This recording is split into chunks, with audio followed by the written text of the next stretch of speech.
Selain harus segera mengambilkan langkah-langkah sebagai Menko, kalau dulu Menko tuh Menteri Koordinator, undang, kalau sekarang enggak. Setiap ada masalah kita datang di tempatnya. Kalau kita kerja kompak, bagus, ya, semua bergerak dengan irama yang diharapkan Bapak Presiden, ya. Tentu saya ditunjuk sebagai Menko Pangan, mengkoordinir ini, bahwa kini satu tim yang tangguh gitu, sama-sama punya kesadaran yang sama. Kita mungkin tahun depan impor pun sedikit. Pada akhirnya kita itu ingin meningkatkan manusia Indonesia yang sehat, kuat, cerdas. Ya kita gimana gizinya cukup kalau makannya aja kurang, impor semua kan. Nah pada kita siapkan itu, ya cukup, kasih makan siang gratis, anak kita sehat-sehat, bisa bersaing dengan dunia lain. 2045 kita jadi negara maju. Sederhananya kan gitu.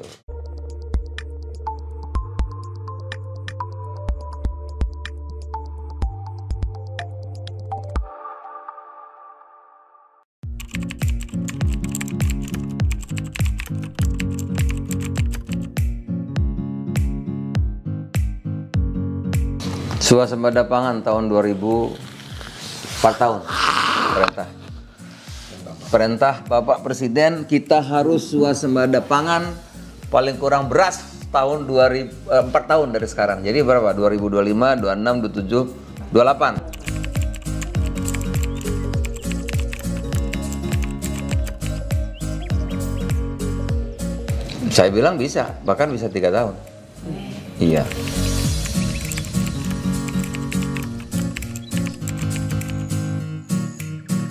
Ya dua yang masih dikerjain kalau mau swasembada. Tentu pertama intensifikasi yang sawah-sawah sudah ada nih, yang sudah ada kita optimalisasi namanya. Ada yang irigasinya kurang, sawah tak ada hujan, ya kita harus perbaiki. Ada yang sawahnya sudah ditinggal nggak dianu lagi gitu ya, nggak terurus, itu harus dioptimalisasi. Ada yang pupuknya gitu ya. Jadi satu prinsipnya itu optimalisasi yang ada, dua bikin sawah baru, cetak sawah baru. Nah kalau cetak sawah baru memang kita harus mengembangkan, kita harus bikin klaster Indonesia tuh. Jawa, Sumatera sudah nggak mungkin lagi bikin baru. Jawa ini kalau bikin yang ada sawahnya kurang kan, nggak mungkin bikin sawah baru lagi karena sudah over Jawa itu, ya populasinya, industrinya, bahkan bernapas saja kita sudah berapa itu 150 ya polusinya. Jadi kalau lari di GBK saya pakai anu tuh masker. Nah itu kayak gitu. Kalau nggak pakai masker kita besoknya langsung batuk. Ya itu udara, apalagi lahannya gitu ya. Nah oleh karena itu masa depan pertanian kita itu ada di Papua, terutama sekarang Merauke. Nah itu yang lagi dikembangkan untuk cetak sawah baru lebih kurang 1 juta. Ya. Pak Mentan mengatakan tahun depan 150.000 akan cetak sawah baru tahun depan. Ada 80.000 yang harus dioptimalisasi. Jadi Pak Harto juga sudah bikin sawah dulu di Merauke. Nah itu yang akan dioptimalisasi.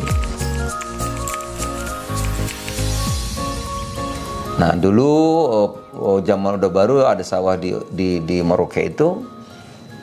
Kenapa? Ya sana orang malas-malesan nanamnya. Kenapa? Kalau produksinya banyak, dia mau kemanain berasnya? Kemanain? Jalan nggak ada, pelabuhan nggak ada. Terus mau kemanain? Makan lebih, ya berapa juga? Ya sudah. Di sana nanam padi di sawah, dilembar aja tuh, gitu. Jadi 1 hektar hasilnya 1 ton, 2 ton gitu. Nah, jadi harus pertama jalan, infrastruktur harus dibangun jalan. Kedua pelabuhan. Ketiga tentu lampu listrik, ya kan? Nah kalau sudah ada listrik, ada jalan, ada pelabuhan, irigasi itu ikut. Gitu. Ya kalau sudah ada pelabuhan, ada jalan, lampu ada, irigasi bagus, orang bertani hasilnya dibeli, menghasilkan uang kan? Ada nilai tukarnya gitu. Itu juga akan berkembang. Maka saya mengatakan di luar, kalau mau buka sawah baru ya di Papua. Optimalisasi oke, Jawa, Sumatera, Kalimantan ya, itu kita optimalisasi. Dulu banyak sawah yang belum ada irigasinya harus kita buat. Itu bendungannya sudah ada tapi irigasinya belum ada. Artinya bendungnya ada, tersier, sekundernya nggak ada. Itu antara lain ya. Jadi intensifikasi dan ekstensifikasi.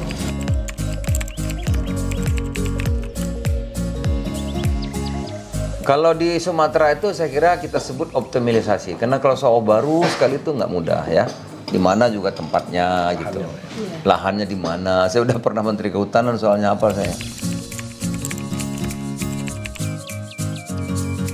Kan kita ini selain harus segera mengambilkan langkah-langkah sebagai Menko, kalau dulu Menko itu Menteri Koordinator, undang, kalau sekarang enggak. Setiap ada masalah kita datang di tempatnya. Jadi kemarin di Merauke pelepasan kawasan belum, kita rapat di Kementerian Kehutanan. Karena itu harus ada pelepasan kawasan sebagian kawasan hutan. Kalau enggak nanti belakangan hari jadi masalah. Kita undang situ Menteri Lingkungan Hidup karena harus ada AMDALnya. Kalau nggak ada AMDAL nanti dunia internasional, wah Indonesia nggak komit nih. Perubahan iklim kan, gitu. Jadi ini memang kerjanya harus juga terukur ya.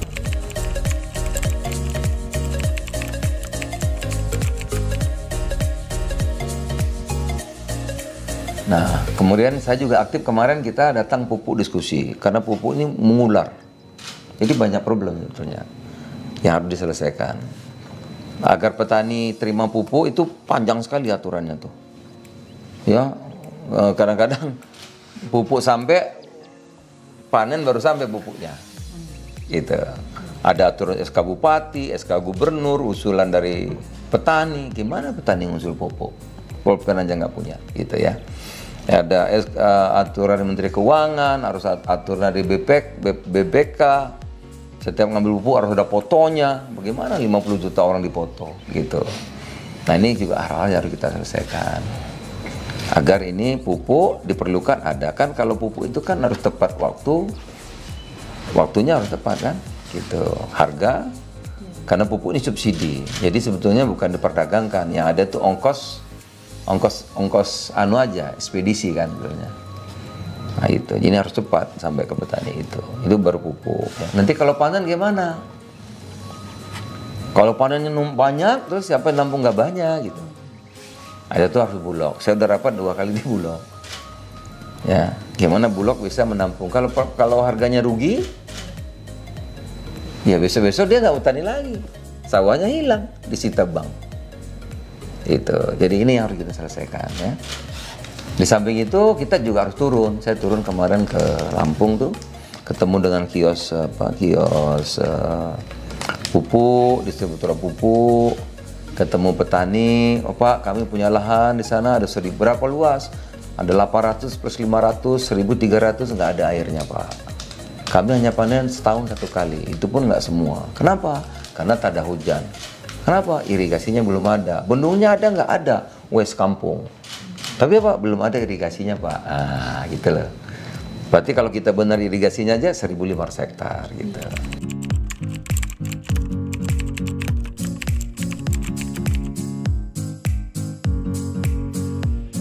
Oh banyak, banyak apa namanya itu yang terkait ya.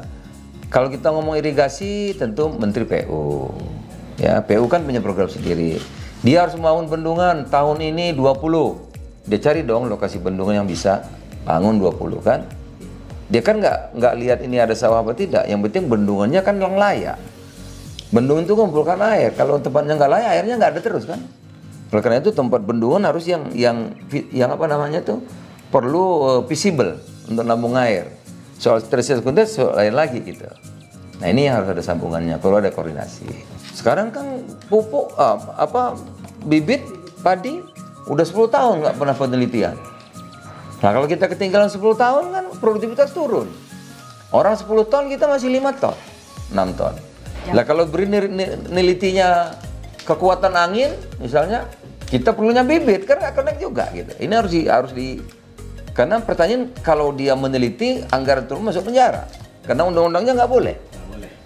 Itu. Jadi ini yang harus kita apa namanya? Kita ini kan rajin kalau bikin aturan ya kadang-kadang menyulit kita sendiri.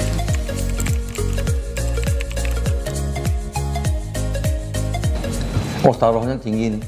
Pak Gubernur udah mengumumkan swasembada 2028 sampaikan mana-mana. Ya kita harus kerja terus tiap hari. Saya gini. Saya lagi bikin dashboard.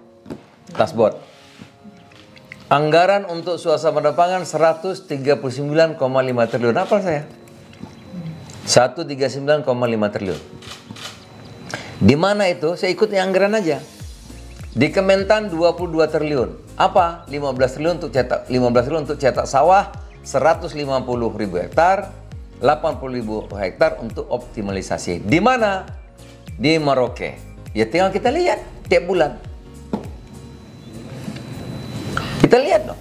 Mana nih? Ada lagi. Untuk ketahanan pangan, dana desa 16 triliun. Saya mau lihat 16 triliun itu desa itu bikin apa? Jangan-jangan uangnya dibagi misalnya atau apa, ya kan? Gitu. Kalau apa yang dikerjain, ya kan? Kalau desanya nggak tahu apa yang dikerjain, kita yang bikin modul. Modulnya kayak gini, kamu nonton aja videonya. Kamu ini andalannya tanaman kopi, kita teman kamu ini andalannya nih piara ikan, ya kita bikin modul untuk membesarkan ikan. Kalau kepala desanya tidak mau kreatif, karena kalau dia nggak ada ide, biasanya uangnya dibagi aja udah. Kan ketahanan pangan juga, maksudnya makan sekarang kan. Gitu, jadi kita kasih modul. Nah itu, jadi cara saya gitu. Terus ada lagi anggaran mana? 16 triliun, di mana? 14 triliun, di mana? Irigasi. Tinggal cek irigasi mana aja kamu. Kamu bikin irigasi ini nih, yang kurang sawah di sini. Bukan di sini, ini sawahnya belum ada, ini sawahnya ada, irigasinya nggak ada. Gitu kira-kira. Jadi ada sekian. Terus mana lagi? Gitu ya. 44 triliun pupuk. Tuh hafal saya, 44 triliun pupuk. Berapa? 9,5 juta. Kita lihat dong di dashboard kita, ya kan? Berapa luas sawah Jawa? Luas tanam. Berapa luas tanam Sumatera? Berapa dia dapat pupuk? Berapa bulan ini? Berapa bulan depan? Kita evaluasi.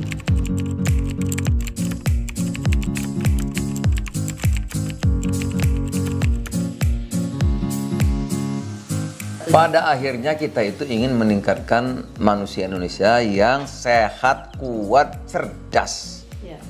Pada akhirnya kan semua ini dilakukan kan itu tujuannya. Ya kita gimana gizinya cukup, kalau makannya aja kurang impor semua kan. Nah pada kita siapkan itu, pada terus ditambah habis itu ya cukup, kasih makan siang gratis, anak kita sehat-sehat bisa bersaing dengan dunia lain. 2045 kita jadi negara maju. Sederhananya kan gitu. Ya jadi 71 triliun itu nanti akan dikoordinasikan oleh Badan Gizi, ya. Sekarang sudah ada bikin beberapa dapur, yang belum ada nanti terjangkau kerjasama dengan sekolah yang ada, apa pondok yang ada, dapur pondok, dapur kerjasama. Ya nanti kalau yang jauh-jauh dikoordinasi oleh Dandim bisa juga, dan ada 30.000 lulusan perguruan tinggi, ya. Anggaran total 71 triliun totalnya. Tapi kan ada operasional, ada lain-lain gitu ya. Kira-kira nanti mungkin 50 sekian yang bisa menjadi produk itu ya. 50 sampai 60 triliun jadi produk. Lainnya kan perlu operasional kan? Gitu. Nah, ya tentu nanti berdasarkan kemampuan lokal. Jadi kalau lokal itu misalnya banyaknya bisa mengembangkan ikan mas, ya sungainya nggak ada ya ikan mas. Ya penting proteinnya cukup kan, gitu. Kalau di Pulau Jawa banyak telur sama ayam, ya telur sama ayam.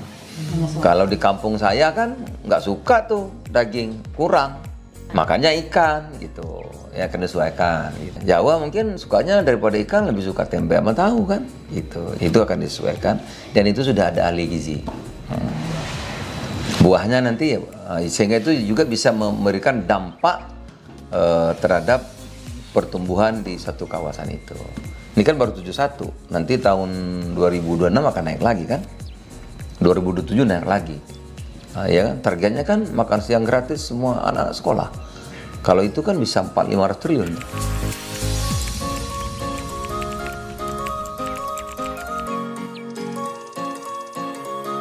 Badan Gizi sudah membangun beberapa yang sudah dipetakan mereka, sudah.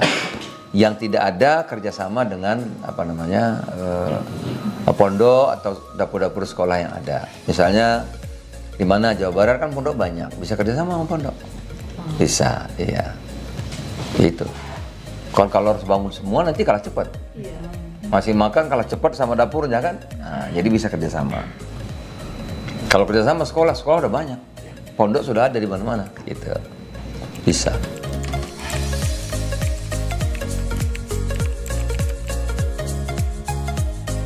Ya artinya satu ada dapur umum yang tim yang sudah 30.000 untuk ngantar-ngantar, ada masaknya. Yang nggak bisa kerjasama dengan sekolah. Itu kira-kira integrasi besarnya itu. Kalau teknis sekali nanti Badan Pangan, Badan Gizi lah kau tanyanya.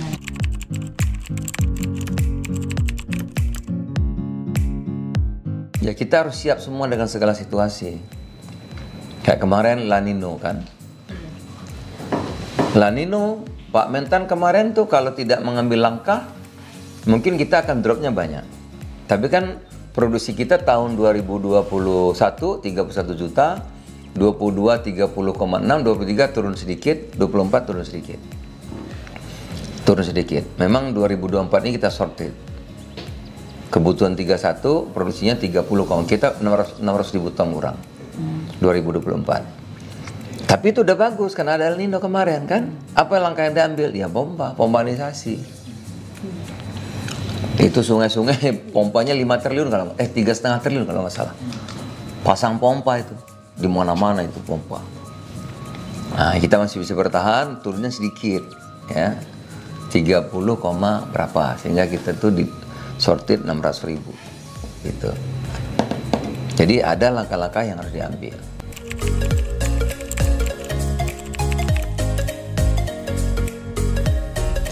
Saya kira kalau kita kerja kompak bagus ya, semua bergerak dengan irama yang amanah, irama yang diharapkan Bapak Presiden ya. Tentu saya ditunjuk sebagai Menko Pangan mengkoordinir ini, bahwa kini satu tim yang tangguh gitu, sama-sama punya kesadaran yang sama. Kita mungkin tahun depan impor pun sedikit. Tahun ini kan kita impor hampir 4 juta. Ya. Jadi kalau tahun depan impor pun mungkin impornya sedikit. Jauh di bawah yang tahun ini.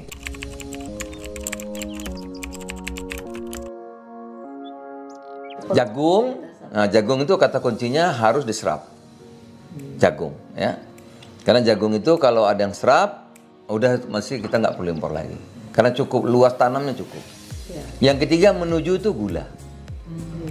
Ya, tapi gula kemarin sudah ada 600 ribu di Merauke, pengusahanya sudah mau kerja.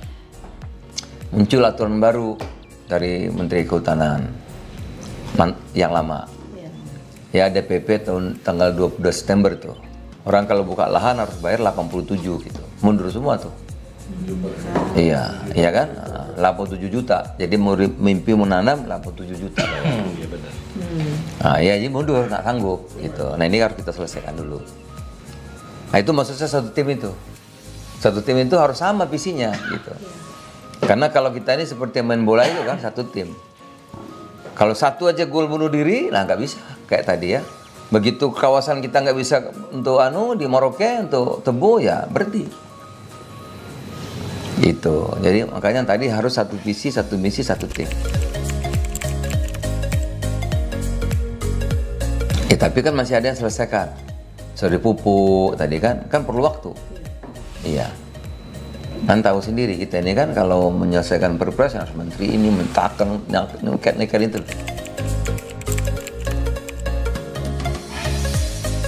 Oh ya birokrasi kita. Birokrasi kita kan ya berantai ya, panjang gitu. Gini, pupuk ini kan urusan petani, urusan produksi pangan, urusan suasana pangan. Tapi nanti pusing bupatinya Golkar, kadesnya PDI nggak nyambung. Nah ini harus kita bebaskan dari yang begini. Harus kita bebaskan gitu. Apalagi nanti pilkada, wah ini lawan, ini stop dulu gitu. Bisa begitu. Makanya kita bebaskan, saya mengatakan kemarin udah pupuk dari Kementan langsung pupuk Indonesia langsung kelompok tani. Mau kelompok taninya ABC kayak partainya nggak ada urusan, kasih pupuk tetap. Kepala bupatinya mau dari mana kayak nggak ada masalah. Ini urusan makan, bukan urusan pilkada. Ya kan? Ini bukan urusan partai, ini urusan Indonesia. Udah, gitu. Ini kan tergantung sistemnya sebetulnya. Iya, ya kalau tidak ya bisa dipolitisasi. Gitu. Ya udah, tadi udah kita putuskan, tinggal sekarang Pak Presiden pulang besok, perpresnya mudah-mudahan udah jadi. Kita lagi ajukan. Ya kan kalau SK Bupati nanti ada camat, ada kades, kadesnya ada partai A, partai B, partai C. Nah, coba gimana? Itu panjang lagi. Oh ini kalau lagi pilkada, bupati sempat naikin, nggak bisa ngedrop pupuk. Kemarin bulan Juli itu bupati yang tanda tangan baru separuh. Jadi separuh lagi nggak bisa ngirim pupuk, belum ada SK bupati. Kalau dikirim pupuk, belum ada SK bupati, masuk penjara. Jadi nggak ada yang berani kan? Ada 11,5 juta. Tapi baru terserap kemarin Menteri Keuangan laporkan baru 4,5 juta. Kenapa? Ada separuh SK Bupati belum, gitu. Ya kan? Jadi itu yang meliuk-liuk itu, ini kita pangkas.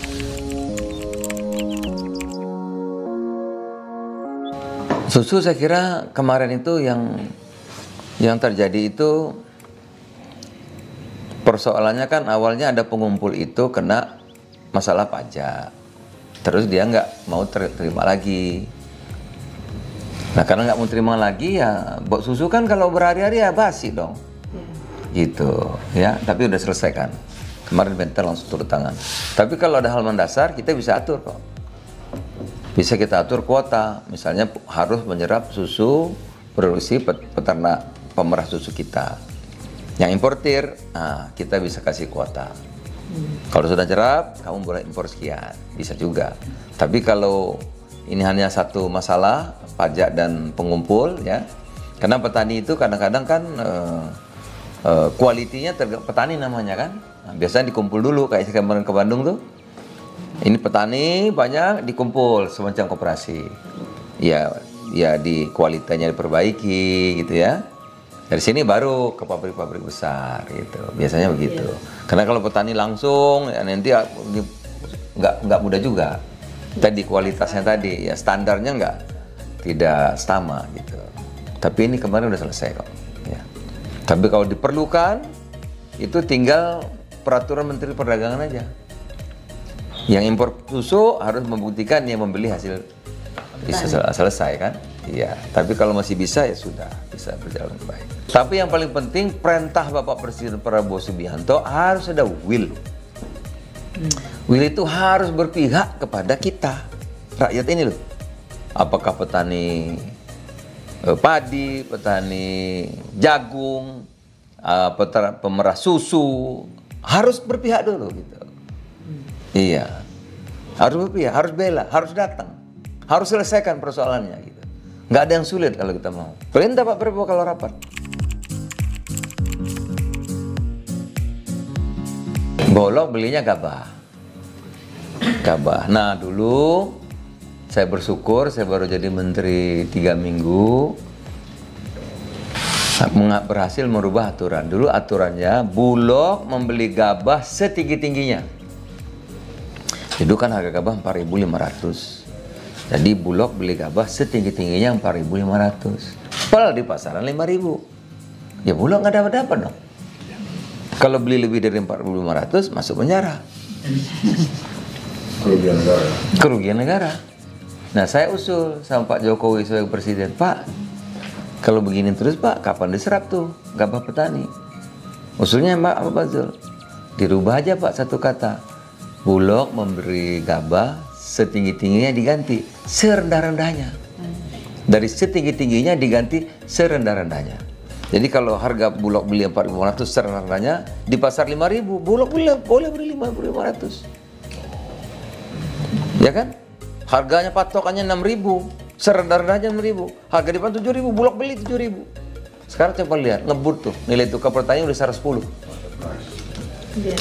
Karena sekarang gabah udah 7.000, 8.000. Gitu. Oke, Bulog harus beli dong. Misalnya Bulog beli harga berasnya udah 12.000. Dibeli tetap.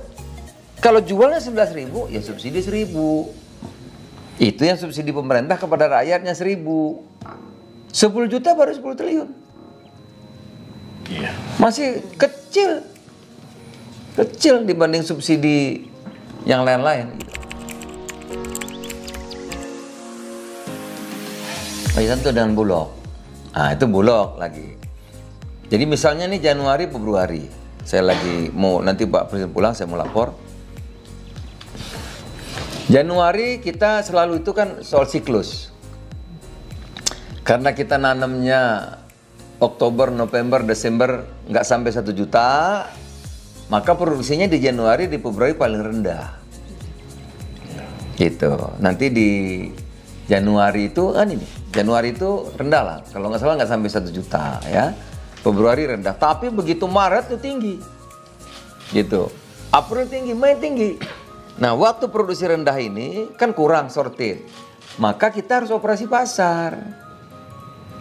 Nah, Bulog itu punya namanya SPHP. Saya akan mengajukan 150.000 ton.